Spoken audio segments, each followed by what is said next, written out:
Bonjour tout le monde. Road pour le classique physique, ou plutôt road pour visage d'oiseau.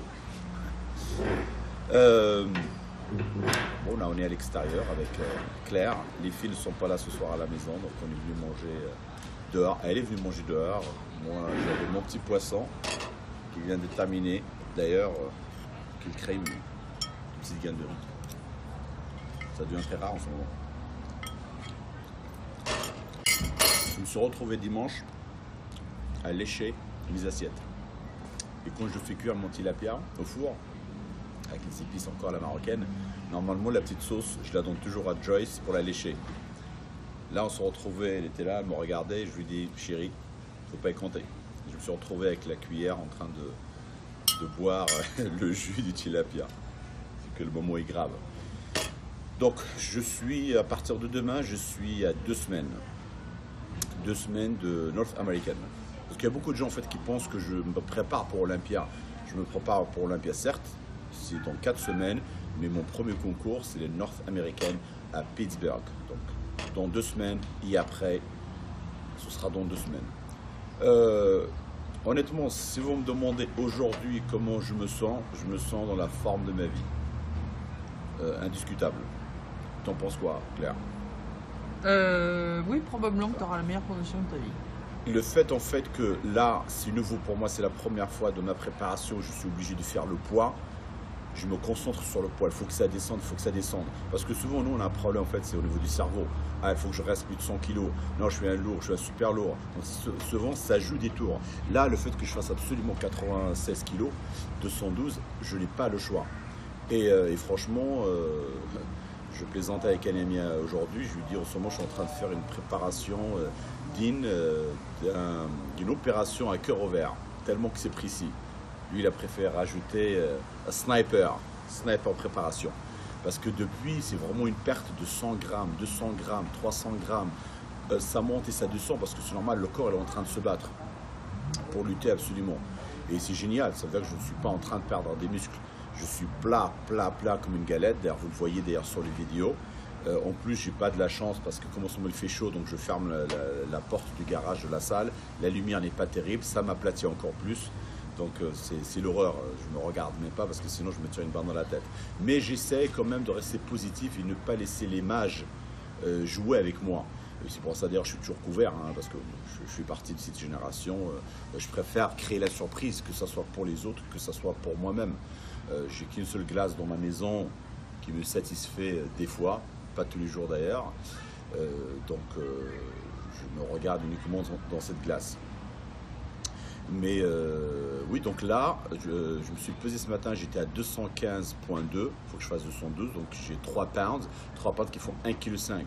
Franchement, 1,5 kg en 2 semaines, ça va le faire. Mais surtout, ce que je veux éviter, je veux absolument éviter de prendre des diurétiques pour perdre. Parce que il faut bien faire quelque chose quand on a tout fait avec la diète et tout ça et qu'il ne reste pas grand chose. Donc c'est prendre des diurétiques, c'est ne pas manger pendant les 7 heures de vol, c'est ne pas boire. Mais le problème c'est que comme ma stratégie là, je prends le vol mardi matin ici à Portland, ça me fait arriver à 3 heures de l'après-midi là-bas à Pittsburgh, d'aller tout de suite me faire peser. Comme ça, j'ai mardi soir, j'ai mercredi toute la journée et jeudi toute la journée pour me recharger. Et vendredi matin, je suis sur scène. Donc, et si par hasard, il faut que je prenne des diurétiques le jeudi soir, en prendre un peu trop pour perdre du poids et ça, je ne pense pas que ça va marcher parce qu'une fois que le corps est vidé et aplati, parfois il peut mettre 1 semaine, 2 semaines pour remonter. Donc j'espère que ça va marcher. Donc voilà, c'est pour ça que là je me sens dans la forme de ma vie. Honnêtement, je pars pour gagner. D'ailleurs, je suis tellement confiant que je ne veux pas faire que la catégorie des masters. Je viens de signer aussi pour les Open. Donc, se battre avec les jeunes lions et les vieux lions. Et que c'est pas donné. C'est 250$ par catégorie. Donc, ça fait que j'ai payé 500$ pour participer à ça. Et ça, comme j'ai toujours dit, c'est un sport de riches pratiqué par les pauvres. C'est un des seuls sports que je connais que l'athlète, il faut qu'il paye de sa poche, sans oublier les prix de l'hôtel, l'avion et tout le bordel, quoi. J'avais effectivement oublié que le prix le coût d'une préparation. Hein. Ça fait 5 ans que j'ai pas fait de compétition. Mon Dieu, mon Dieu. Mais bon, franchement, voilà, j'essaie de rester très positif et de me dire que c'est une grande chance que j'ai en ce moment de pouvoir refaire ce que j'aime. Et ça, franchement, c'est extraordinaire. Je suis en train de prendre vraiment mon pied dans cette préparation. Mon pied, même s'il y a beaucoup de souffrance, là, je commence vraiment à être affamé, à être fatigué. Mais j'essaie de prendre plaisir parce que je me dis, oui, c'est la fin. Alors autant prendre plaisir. J'avais quelqu'un sur la dernière vidéo qui m'avait posé la question en me disant que j'avais du mal à retrouver mon niveau d'avant, qu'au niveau des cuisses, il peut comprendre parce que à cause des genoux, mais pas pour le haut. Bah, c'est tout simple. Je pense que j'ai atteint mon sommet en 2011-2012 à Univers Naba. Et 2012, quand j'ai fait l'Emerald. En 2011, quand j'ai fait 4e à Univers, c'était mon plus gros poids sur scène, 107 kg. À l'Emerald Cup, ici aux États-Unis, je ne me rappelle pas de mon poids exactement, mais j'étais sec. Donc après, c'était la dégringolade. Donc pendant les 5 ans où j'ai arrêté de faire la compétition, j'ai continué bien sûr à m'entraîner, mais je ne m'entraînais plus de la même façon. Parce qu'avant les genoux, les problèmes c'était le haut. Donc j'avais mal aux épaules, j'avais mal au cou, j'avais mal aux poignets et ça jonglait. Donc je n'arrivais plus à m'entraîner comme avant. Ce qui nous permet de construire de la masse musculaire, c'est des entraînements lourds avec des charges et un entraînement juste libre. Tu vas à la salle, tu fais ce que tu as à faire, tu n'as rien qui te freine. Et moi, pendant 5 ans, c'était la misère. Donc je ne vais pas rattraper 5 ans comme ça. Déjà, mon corps va être complètement différent du mois de novembre. Parce que depuis novembre, je n'ai pas arrêté de m'entraîner, de pousser un peu plus la machine. Et en même temps, avant, bah, je pense que ça remonte entre 2011 et 2019, ça fait quand même des années. Et aujourd'hui, j'ai 45 ans. Donc l'âge, ça joue énormément, mais c'est surtout au niveau de l'entraînement. Vous le voyez bien à l'entraînement. Je pense qu'à sur les entraînements que vous regardez, comme je l'ai toujours dit, vous ne voyez pas tout parce que je filme une seule série pour vous montrer les mouvements que je pratique et l'exécution, mais vous ne voyez pas quand je me donne à fond avec des drop sets, avec des négatives, avec mon partenaire qui m'assiste. Donc on m'assiste, je ne suis pas en train de filmer, je me suis concentré sur l'entraînement, mais à cause des douleurs articulaires, je me concentre vraiment sur les mouvements, que ce soit des mouvements purs, des contractions sans arrêt du début jusqu'à la fin. Donc c'est clair que les gens qui cherchent la performance et des grosses barres à la Ronnie Coleman, bah avec moi malheureusement c'est pas la même chose. Et c'est là où il faut être très intelligent, c'est avec le temps et le changement du corps, les blessures, c'est de changer sa façon de s'entraîner. On voit bien d'ailleurs que Dexter Jackson le fait bien, on le voit, il ne fait plus de mouvements de base parce qu'il a déjà une base, une masse musculaire, il continue avec les machines, les angles, Charles Glass, et c'est pour ça qu'il dure aussi dans le temps. Je pense que si Ronnie Coleman ou Dorian Yates à l'époque ont fait la même chose, bon, bah, ils auraient tous les deux été 10 fois, 15 fois Mister Olympia. Donc il faut être très intelligent de ce côté-là. Quand tu parles des douleurs articulaires, je ne sais pas si tout le monde est au courant que tu as une forme de rhumatisme. Une maladie qui s'appelle panodromique rhumatisme, en fait que ça jongle dans mon corps, ça va du coude à l'épaule, au poignet, donc j'ai trimballé ça pendant 5 ans, je pense qu'il est encore dans mon corps, même si le haut maintenant il est calme, mais quand même je suis limité, hein. Mon épaule, dès que je pousse un peu plus lourd, ça me fait mal. Là par exemple le bras gauche, bah, comme je l'avais dit la dernière fois, j'ai perdu de la densité, j'ai perdu 1 cm parce que j'ai ma tendinite au niveau du poignet, au niveau de l'avant-bras qui dure depuis novembre, donc ça m'handicape énormément dans les entraînements de bras. Donc c'est clair, hein. Ce qui est fait d'un bodybuilder, un bodybuilder, c'est, comment on appelle en français, être consistant, être consistant, c'est ça? Oui. Voilà, c'est de faire toujours la même chose répétitive, quoi. C'est s'entraîner tous les jours, c'est suivre ses repas tous les jours. C'est comme ça qu'on progresse. C'est pas au bout d'une semaine, c'est pas au bout d'un mois, c'est pas au bout de 2 mois, quoi. Non, c'est la répétition. Comme je l'ai toujours dit d'ailleurs, notre sport, c'est un sport de répétition. On s'entraîne tous les jours, on mange 5 ou 6 fois tous les jours, il faut se reposer. Donc c'est répétition, ce qu'on fait, on se lève les charges, c'est à force de répétition. Donc une fois qu'on arrête, moi c'est terminé. Hein. Donc vous avez vu même des mecs qui ont des génétiques de malades, que ce soit Flex Wheeler, que ce soit Lebron. Lebron qu'on lui est revenu, il n'était plus le même. Parce que arrêter pendant 13 ans, même c'est mère nature, t'as super bien gâté. Et comme le disent bien les Américains, on ne combat pas Father Time. Comment tu peux traduire Father Time? Ouais, le poids du temps. Quoi, hein le poids du temps. Le... Voilà, on a bien vu qu'il était bien, mais il était loin de ce qu'il était avant. Et c'est à un moment donné, je pense, le buddy, c'est comme la vieillesse, tout simplement. On est jeune, on est en forme, on se croit le maître du monde, plus rien ne peut le détruire.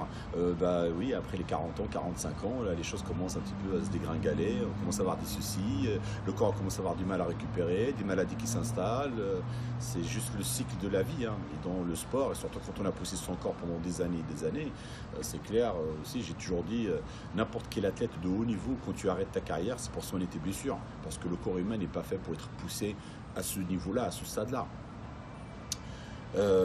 Donc là, sur les 2 semaines, là, maintenant, bah voilà, en fait, ce que j'ai fait depuis quelques semaines maintenant, parce que je n'avais plus le choix. Effectivement, j'avais dit qu'au niveau des hydrates, moi, il ne fallait pas que je descende en dessous des 170 et en préparation, je ne montais pas plus de 300. Mais j'ai commencé à faire en fait de cyclique, parce que là, il n'y avait pas le choix. Ce que je faisais en fait, c'est 2 jours bas, 100 grammes d'hydrates, 2 jours à 125, 2 jours à 150. Là, en fait, que je continue à bouger mon corps et je le bloque pas. Et c'est comme ça que je perdais 100 grammes, je gagnais 200 grammes, je perdais 300 grammes. L'énergie à l'entraînement, bon, j'essaye de... Je suis quelqu'un qui en fait toujours trop. Donc là, cette préparation, comme je suis vraiment conscient de ça, j'ai commencé à relever le pied. On ne va pas faire de la masse musculaire à 4 semaines ou 6 semaines de compétition. Ça ne sert à rien de se tuer, de soulever des charges pour se blesser ou quoi que ce soit. J'essaye de stimuler le muscle, de créer une congestion, de créer du sang qui circule, et je m'arrête là. La diète, elle fait le reste. Donc au niveau alimentation, bah, ça a toujours été 6 repas par jour. Donc 2 repas c'est blanc d'œuf, 1 repas poulet et 3 repas poisson. Pourquoi un seul repas? En fait, je pouvais faire plus de poulet, mais malheureusement, il y a des gens qui ne savent pas, et surtout aussi aux États-Unis, le poulet nature, souvent il est nourri au maïs, et ça rend le blanc de poulet gras, contrairement au blanc de poulet qui est organique, qui est bio. C'est pas pareil, il n'y a pas de graisse dedans. Donc pour éliminer ça, c'est pour ça que j'ai préféré passer qu'un seul repas de poulet et le reste c'est du tilapia. Moi je préfère le tilapia. Je ne sais pas comment ils appellent le code en fraude merlin, non? Non, c'est la morue. La morue. Ouais. Voilà, tout ce qui est poisson qui sent très fort, j'ai du mal avec ça. Il y a quelques fois j'avais mangé de l'espadon, mon Dieu que c'est bon l'espadon, mais bon l'espadon il y a 11 grammes de lipides pour 100 grammes. Je pense qu'après la compétition je vais me régaler, mais ça va être de l'espadon frit, ça va être encore mieux. donc voilà, au niveau des lipides, je suis à 5 grammes par jour, juste au niveau des oméga 3, c'est largement suffisant. Là franchement je dirais, allez, j'ai peut-être 500 grammes à perdre de graisse qui est un petit peu encore sur le haut des fessiers. Le reste, le bas des dos, les abdominaux, le corps, il est déchiqueté. Donc maintenant, il faut réussir la recharge. Et c'est pour ça que je dis, voilà, si on me demande aujourd'hui, je suis terrible. Mais en même temps, c'est du body. Je ne sais pas ce qui peut se passer la semaine prochaine. Je ne sais pas ce qui peut se passer dans ma tête. Je ne sais pas ce qui peut se passer pendant la recharge. Donc pendant la recharge, je vais essayer de rester très très simple, d'utiliser les aliments que mon corps accepte. Ça veut dire que ça va être du riz, rien d'autre. Je ne vais pas faire des muffins comme certains le font, ou des pancakes, parce que mon corps n'est pas habitué à ça. J'ai fait la dernière préparation de novembre, j'ai passé toute la nuit à manger tous les 2 heures des muffins et des bagels. Et, mon Dieu, le lendemain, j'avais du plâtre sur le ventre. On le voyait d'ailleurs sur les vidéos que le soir, j'avais du mal à respirer. Et mon ventre, j'avais du mal à contrôler mon ventre parce que c'était du plâtre. En plus, moi, ici aux États-Unis, je suis sensible au gluten. Et là, c'est du pur gluten. Hein. Donc, pendant que Claire renflait, moi, je m'envoyais ça. Donc, ça va pas être ça, ça va être ça. Ça va être, je pense qu'il n'y aura pas de McDonald's ni quoi que ce soit. Comme je viens de dire à Claire, ici aux États-Unis, en fait, les frites, elles sont cuites dans du gras du porc. Déjà, moi, je ne mange pas du porc ou du canard et c'est très très lourd. Donc, je préfère préparer 2-3 repas avec du steak organique que j'aurais choisi ici, l'emmener avec moi. Comme ça, franchement, je ferai une bonne recharge bien comme il faut. Et franchement, je ne vais pas faire de la graisse en 2 jours. C'est la seule chose qui peut arriver, c'est que je déborde si je me recharge trop. Bon, après, les diurétiques, ils sont là pour ça. Donc voilà, donc aujourd'hui, c'était le dernier jour d'hormones de croissance. En général, je l'arrête 2 semaines avant parce que ça peut faire de la rétention d'eau. Franchement, après, ça n'a plus d'utilité. Donc, je l'arrête. J'ai déjà arrêté la testo. La testo, je l'ai arrêté. J'ai fait mon calcul pour l'arrêter 4 semaines avant la compétition. Comme ça, il n'y a pas d'aromatisation. Les seuls produits que je prends en ce moment, c'est ceux qui ne s'aromatisent pas en estrogène. C'est le Masteron Propinate, c'est le Primo Propinate, Winstrol, Anavar. Voilà, les antostrogènes, Nolvadex et Arimidex. Le Clen, je n'ai pas pris cette préparation parce que ça ne me rend pas bien. Donc ça ne me rend pas bien, je ne vais pas forcer dessus. Les hormones thyroïdiennes, T3, T4, sous surveillance médicale, bien sûr avec mon docteur. On prend juste ce qu'il faut pour pouvoir rester à niveau. Et voilà, énormément de suppléments car j'y crois beaucoup à ça. Et voilà, et on va rien changer. Et ce que je fais, tous les vendredis, je vais voir mon ami Noël qui est juge, et en même temps, voilà, il me donne son point de vue. Ça me rassure, et sinon, voilà, je suis en train de faire tout seul. Je suis vraiment très content et fier parce que j'ai toujours su que je pouvais me préparer tout seul, ça c'est pas un problème. Mais comme je me connais mon défaut, trop cogiter, voilà, cette fois-ci, je dis ok. On va pas cogiter, on va prendre le taureau par les cornes et par les couilles. donc voilà. Quoi d'autre? Un petit.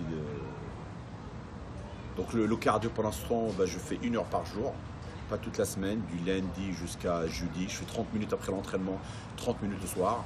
Lundi, mardi, mercredi, jeudi en général, je fais 30 minutes, vendredi 30 minutes, samedi 30 minutes, dimanche repos. Voilà, ce samedi, j'ai une compétition avec mon athlète, l'ancienne vegan. Comme je vous ai dit sur la vidéo, là, elle est plus que carnivore. Et je sponsor la compétition qui est organisée par Hani Rambod et Spectrum. Donc je vais y aller, je vais ramener mes petites filles et ma femme. Les filles sera pour la première fois, j'ai envie qu'ils regardent ce que c'est une compétition de bodybuilding. Et voilà, non, je suis très content et je remercie énormément tous les gens encore pour leur soutien. N'hésitez pas franchement à me poser des questions, quoi qu'elles soient, n'importe quelle question, moi je réponds à tout.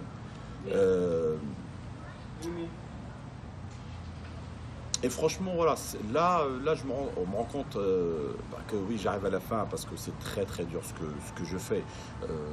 Après 5 ans, revenir à ça avec une vie complètement différente, une vie de famille et la salle, c'est juste là je me réveille. Ma journée, c'est 24 heures body, quoi. Franchement, même ma salle, je zappe. Je ne me suis pas concentré sur mon travail. Dès qu'il y a un client qui annule, au lieu que ça m'énerve, je suis content parce que je me dis j'ai plus de temps pour moi. Je passe tous les jours au supermarché acheter de la nourriture parce que je prépare ma nourriture fraîche. Donc tous les jours, je fais de la cuisine, les UV. Franchement, non, c'est très dur.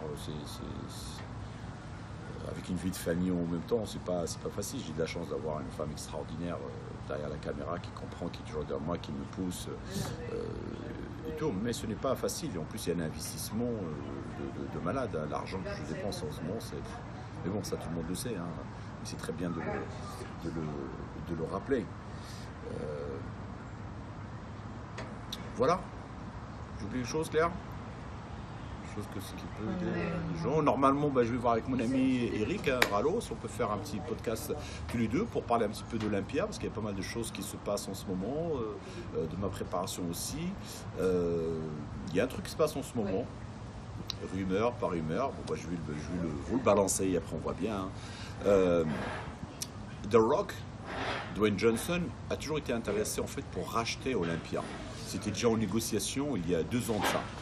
Et après, je crois qu'elle a reculé parce que David Bickel, celui le patron en fait, le MI d'Olympia, avait des soucis avec Donald Trump, le président, donc du coup, Dwayne a reculé. Et là, apparemment, il y a un gros concours qui se prépare en 2020. The Rock est derrière ça. Il sera à Atlanta, qui sera plus gros qu'à Olympia, mais sera toujours un IFBB. L'IFBB apparemment ne s'entendent pas, ils ne sont pas vraiment très contents de MI. Et que l'argent, il parle de $1 million pour le premier, donc vous pouvez imaginer. Donc, mais surtout quelqu'un comme The Rock qui est connu, donc le mec il est connu dans le cinéma, il est connu dans le monde de la muscu, il est connu dans le milieu du catch. Là en plus il a 2 sponsors de renommée, des gros sponsors qu'on ne voit pas dans le milieu de la musculation, c'est Under Armour et Ford. J'ai pas de la renommée, c'est Under Armour, excuse-moi. Ouais, je suis désolé, elle travaille chez Nike, alors attention. donc je suis sûr qu'un concours comme ça, Phil Heath, il aura le faire. Dexter avait déjà dit, je ne vais pas arrêter là parce qu'il y a de l'argent qui arrive. Et Kai Green, je viens juste d'entendre une interview de son préparateur Georges Farah et qui disait, vous allez le voir bientôt. Donc il y a des choses qui se passent en ce moment, donc l'avenir ne le dira, et je pense oui que Mister Olympia, pas Mister Olympia, un concours de body qui paie bien les athlètes. Je crois que même au niveau des femmes, ils vont être bien payés. Déjà cette année à Olympia, elles vont augmenter les prix pour les filles, et c'est pas mal. Donc voilà, ça c'est les news dans ce moment. Reste à vérifier et à voir. Voilà. En tout cas, merci beaucoup. Au revoir.